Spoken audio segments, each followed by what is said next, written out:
सीधे एमपी की राजधानी भोपाल आपको लेकर के चलते हैं। प्रधानमंत्री नरेंद्र मोदी का लाइव संबोधन इंडिया न्यूज पर देखिए।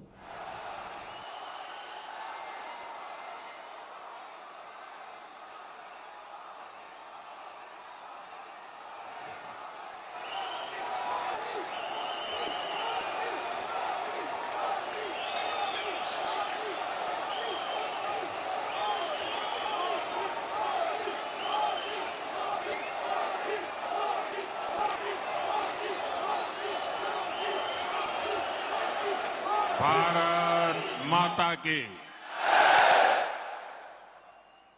मध्य प्रदेश की धरती भाजपा को दुनिया का सबसे बड़ा राजनीतिक दल बनाने में इस धरती की बहुत बड़ी भूमिका है।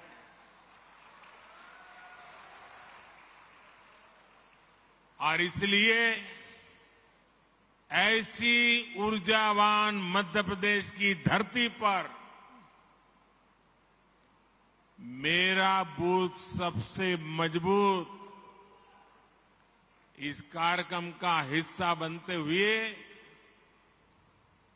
मुझे हृदय से आनंद आ रहा है, अच्छा लग रहा है, गौरव हो रहा है।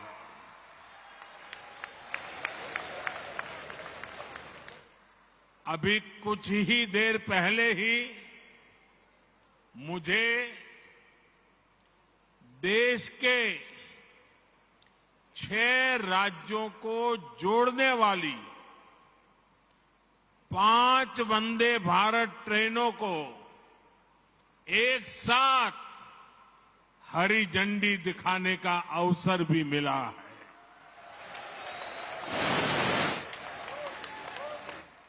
मैं मध्य प्रदेश, झारखंड, बिहार, कर्नाटका, गोवा और महाराष्ट्र की जनता को इस आधुनिक वंदे भारत ट्रेन की कनेक्टिविटी के लिए बहुत बहुत बधाई देता हूं।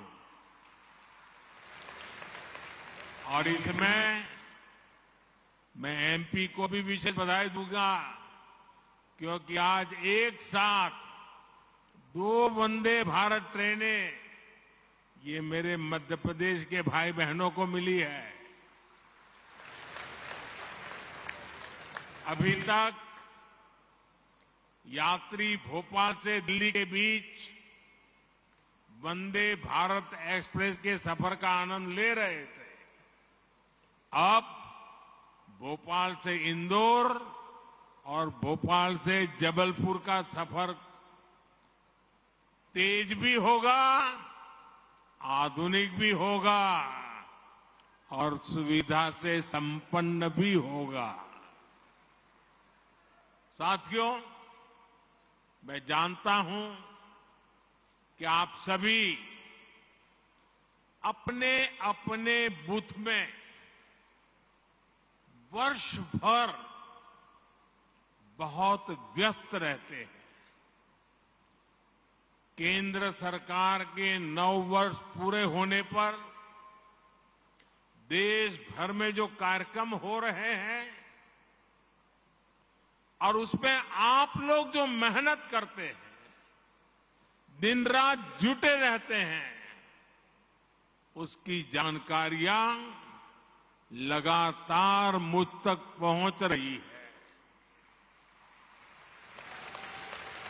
मैं जब अमेरिका और मिस्र में था तब भी आपके प्रयासों के बारे में मुझे लगातार जानकारी मिलती रहती थी। इसलिए वहां से आने के बाद सबसे पहले आप सभी से मिलना ये मेरे लिए ज्यादा सुखद है, ज्यादा आनंददायक है। भारत माता की साथियों, भाजपा की सबसे बड़ी ताकत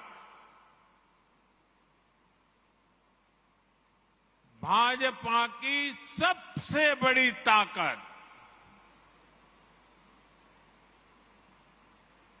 ये सबसे बड़ी ताकत आप सभी कार्यकर्ता है।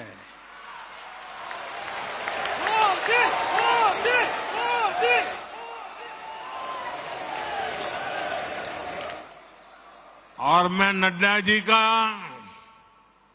केंद्रीय भारतीय जनता पार्टी के नेतृत्व का, राज्यों के भाजपा के नेतृत्व का, मध्य प्रदेश भाजपा नेतृत्व का हृदय से अभिनंदन करता हूं इस कार्यक्रम की रचना के लिए, क्योंकि आज मैं एक साथ बूथ में काम करने वाले करीब 10 लाख कार्यकर्ताओं को वर्चुअली संबोधित कर रहा हूं। आप तो इतने लोग यहां हैं, लेकिन देश का हर पोलिंग बूथ आज यहां आपसे जुड़ा हुआ है।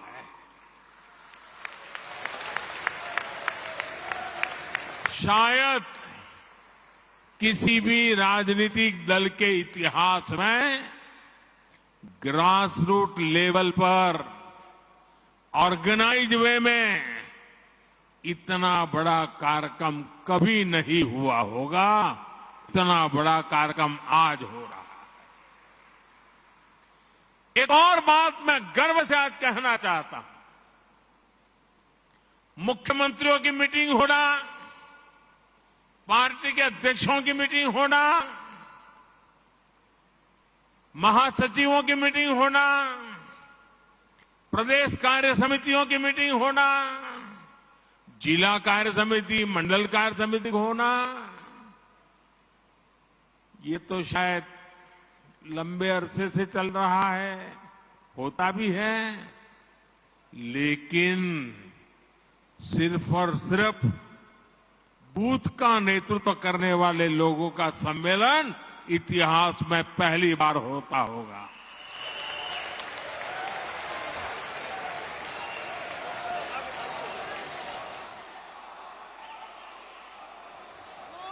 साथियों, आप सिर्फ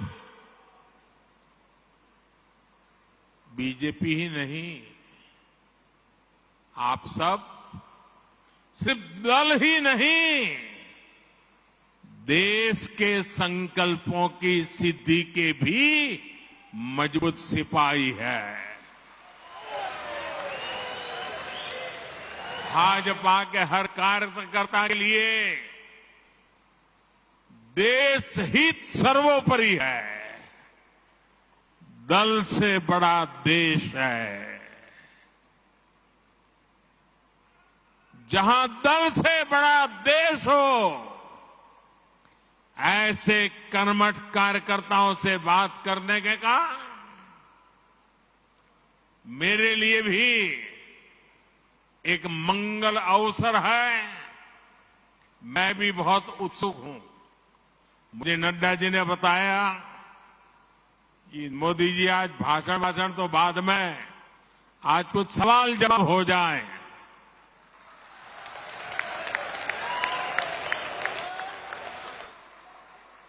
मैंने भी बात को मान लिया। आइए बातचीत का सिलसिला शुरू करते हैं। हमारी बहन जी वहां से जैसे भी आगे आज्ञा करेगी, मैं अपनी गाड़ी आगे चलाऊंगा।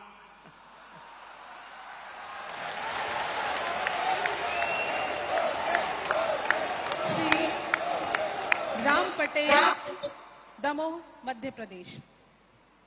श्री राम पटेल, दमोह, मध्य प्रदेश। किस तरफ है? आदरणीय, हाँ बताइए, बताइए। आदरणीय मोदी, देख रहा है, मैं स्क्रीन पे देख रहा हूं, आपको बताइए।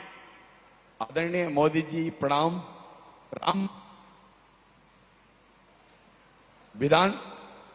राम पटेल दमोह से केंद्र का प्रभारी हूं। बूथ 171 दमोह से आपको प्रणाम करता हूं। आपसे मैं प्रश्न करना चाहता हूं, आपने भी खुद मंडल स्तर पर कार्यकर्ता बन करके काम किया है। ऐसे में आप राजनीति के अतिरिक्त सामाजिक जुड़ाव को कैसे देखते हैं? आपसे पूछना चाहता हूं आदरणीय प्रधानमंत्री जी। एक तो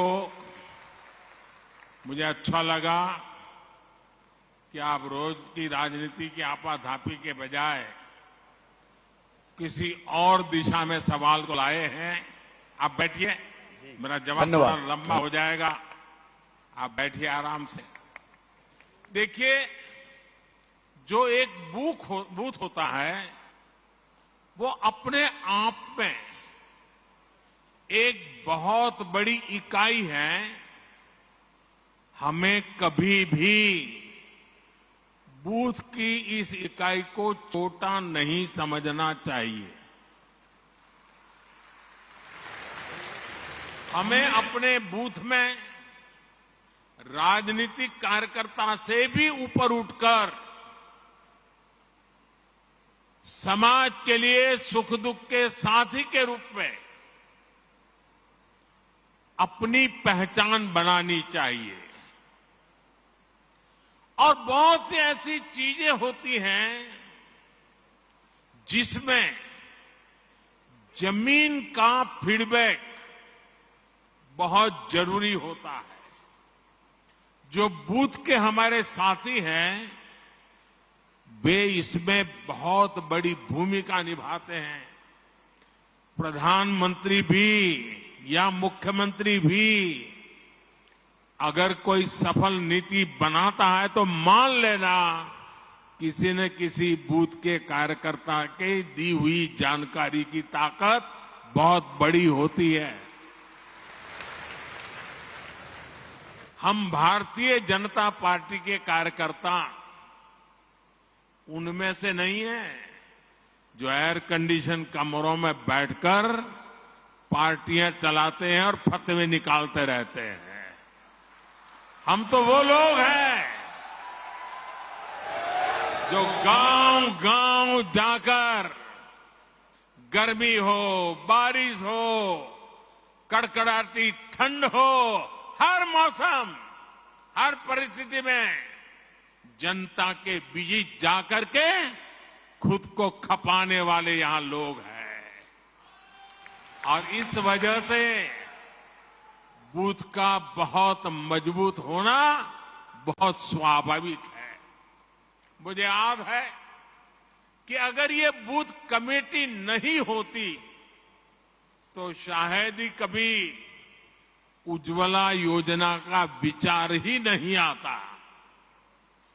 साथियों, ये आपकी निरंतर कोशिश होनी चाहिए, क्योंकि गांव से कार्यकर्ताओं ने मुझे उज्ज्वला गैस योजना के विषय में समझाया।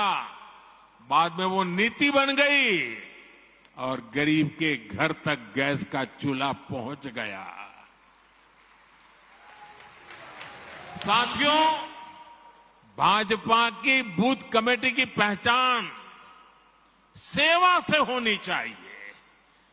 बूथ के अंदर रोज आंदोलन संभव नहीं है, तू मैं संभव नहीं है।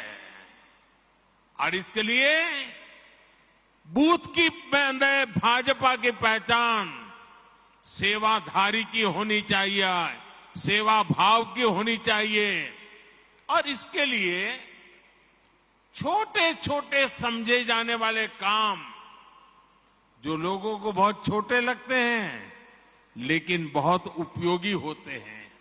अब जैसे गांव में कहीं न कहीं तो आपको बैठने की वो जगह होगी, किसी पेड़ के नीचे बैठते होंगे, किसी चाय के ठेले के पास जाके बैठते होंगे।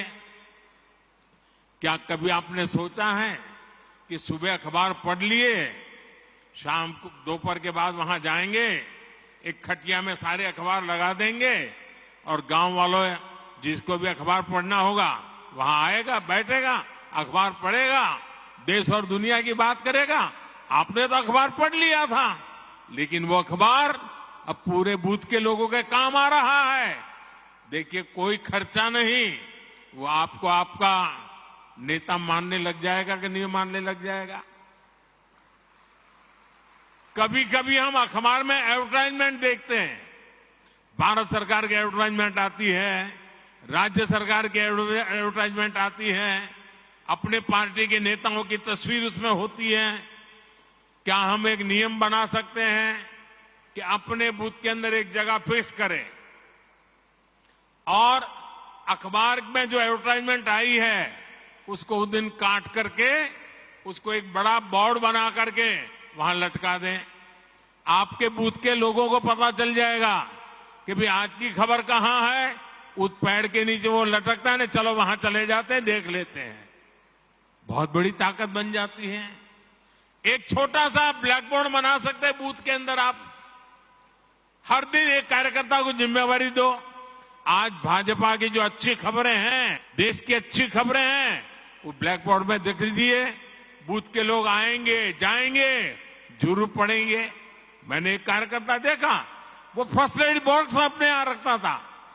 वो फर्स्ट एड बॉक्स के कारण उस इलाके के सारे लोग उसके घर आते जाते रहते थे।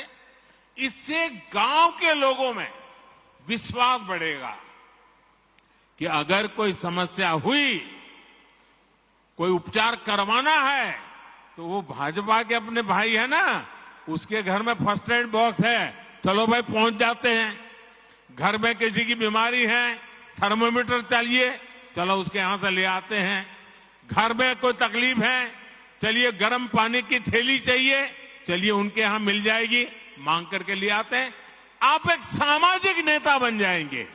देखिए, बूथ के अंदर संघर्ष की जरूरत नहीं होती है, सेवा ही एकमात्र माध्यम होता है।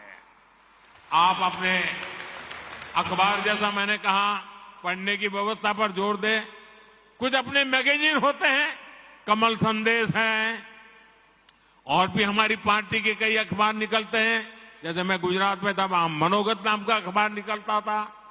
ये मैगजीन जो आता है, हमने तय करना चाहिए कि भाई चलिए मंडे को ये मैगजीन इस घर में देंगे, फिर दूसरे दिन सुबह जाके मांगेंगे, कल आपने पढ़ लिया होगा, ले लेंगे, दूसरे दिन दूसरे के घर देंगे, फिर 24 घंटे के बाद जाएंगे, फिर वहां से ले लेंगे।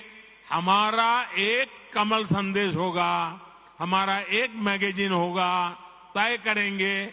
अगला आने तक घर घर वो घूमता रहेगा, 30-40 घरों में जाएगा, फिर वापस आएगा। आप खुद तो अपने लिए खर्चा करते हैं, पढ़ते हैं, लेकिन वही अगर आप मोहल्ले में पहुंचा देंगे तो फायदा होगा। अब देखिए, गांव में खेती के समय यूरिया खरीदने के लिए गांव वाले निकलते हैं। हर कोई अलग अलग जाता है, हर कोई कोई न कोई व्हीकल करके उठा करके ले आता है। मान लीजिए आपने गांव वालों को इकट्ठा कर दिया, उनका एक व्हाट्सएप ग्रुप बना दिया और आपने उनको कहा, अच्छा भाई देखिए, बताओ किसको कितना यूरिया चाहिए, चलिए 2-4 लोग मेरे साथ, और हम सब मिलकर के पूरा गांव का यूरिया एक ही व्हीकल में ले आए, तो किराया कम हो जाएगा, गांव के लोगों का पैसा बच जाएगा। वो आपको तारीफ करेंगे कि नहीं करेंगे? आपका गौरवगान करेंगे कि नहीं करेंगे? आपका कोई खर्चा हुआ क्या? नहीं हुआ। ऐसे छोटे छोटे काम हमने देखा है कि गांव हो या शहर, अगर कुछ करने की भावना सब में ही होती है, पर अक्सर माध्यम नहीं होता है।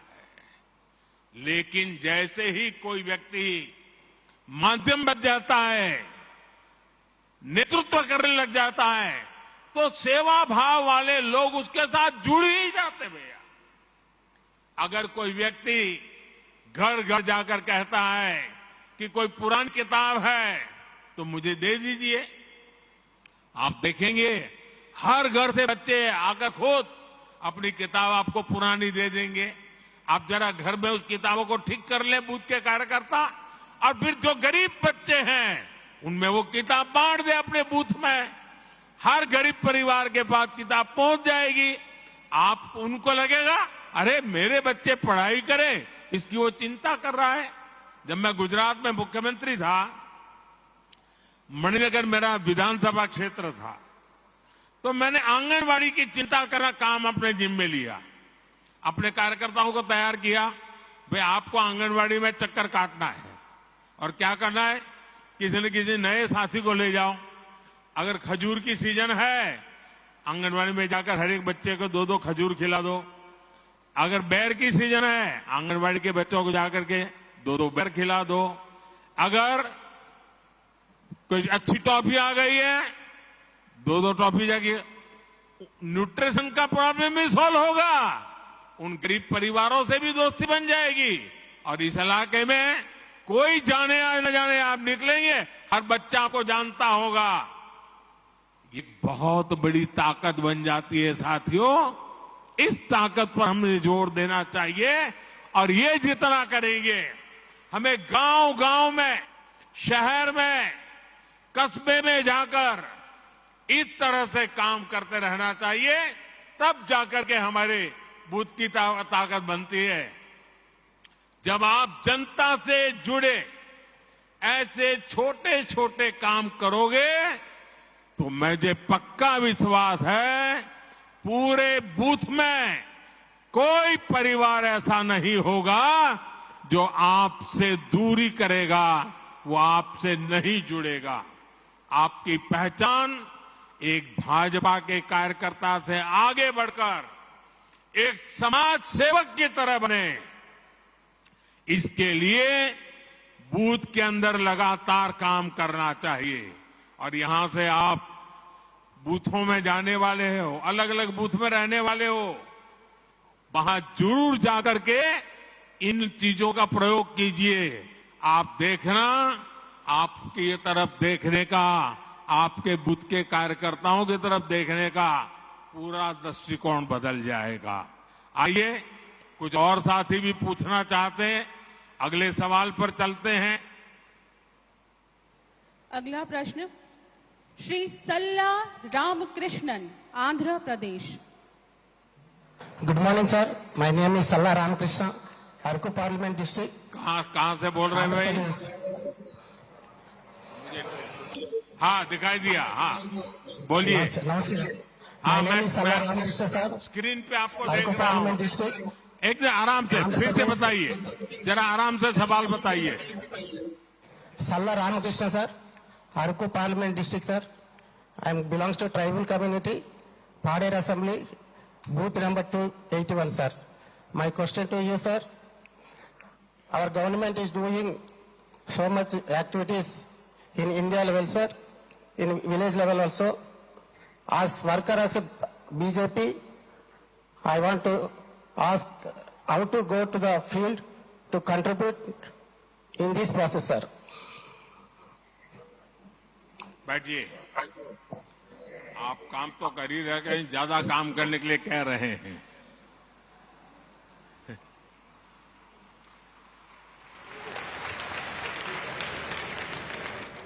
देखिए, कार्यकर्ता के दिल में और ज्यादा काम करने की भूख होना, ये भी बहुत बड़ी ताकत है। आंध्र गारू को मेरा अभिनंदन। देखिए, 2047 में जब हमारे देश की आजादी के 100 साल होंगे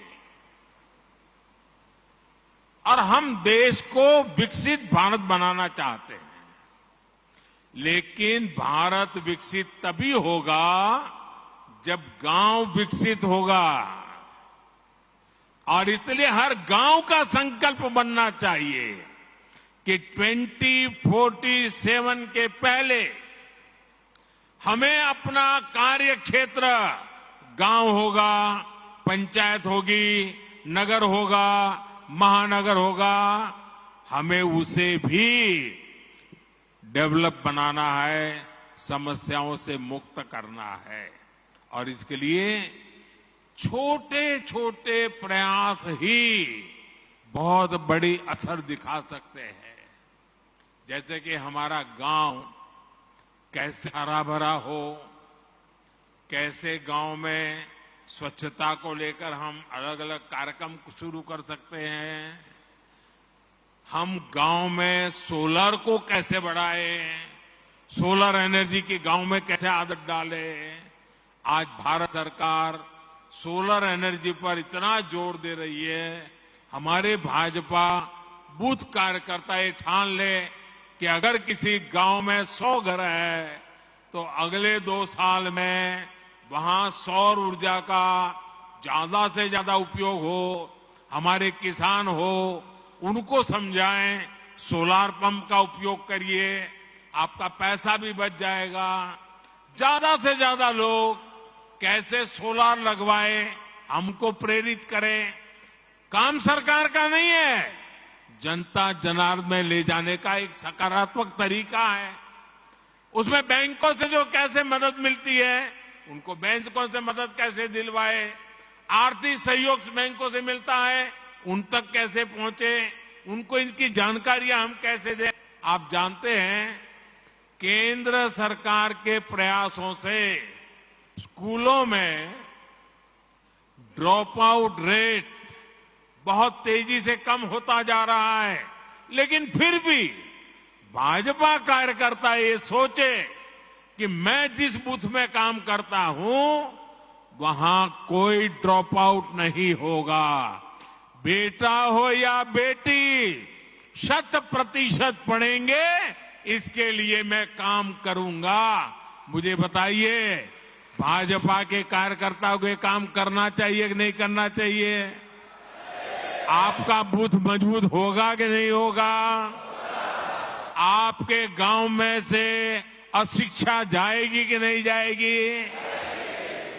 कोई बच्चा अगर बीच में स्कूल छोड़ रहा है, हम उसको पहचान ले, उसको मिलने जाए, उसके माँ बाप को मिलने जाए, उसको स्कूल ले जाए, सेवा भी होगी, भाजपा का काम भी हो जाएगा।